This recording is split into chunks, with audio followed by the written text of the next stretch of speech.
Notre objectif à rechercher est de vous informer, chers internautes. Bonjour à toutes et à tous et bienvenue dans la revue du quotidien national.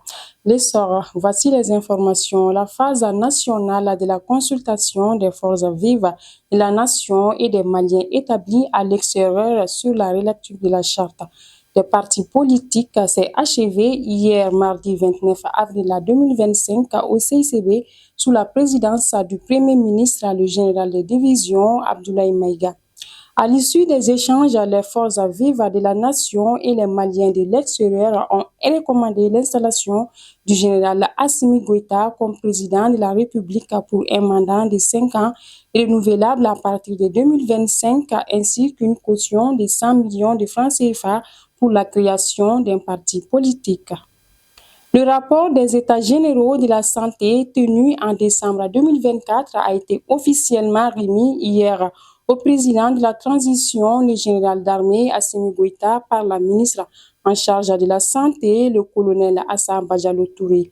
Issu d'une initiative présidentielle, ce document traduit l'engagement du gouvernement à améliorer l'accès aux soins et à répondre aux besoins sanitaires et sociaux des populations.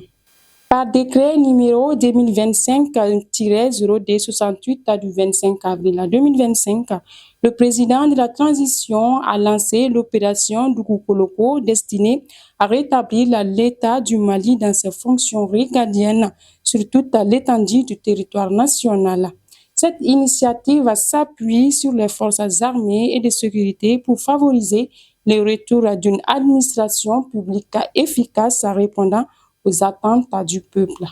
Le 28 avril, à Djelibougou Doumazana, commune 1 de Bamako, une femme âgée a tragiquement perdu la vie après avoir été électrocutée en marchant dans une flaque d'eau où un fil électrique traînait suite aux fortes pluies.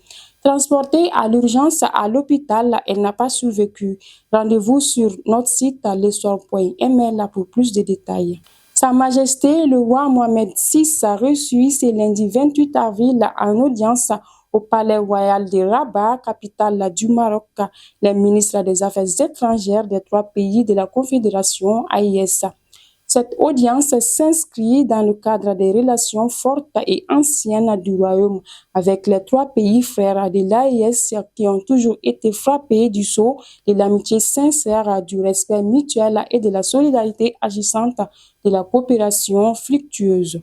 Le premier gala international de boxe AES Russie se tiendra du 7 au 9 mai à Niamey, au Niger.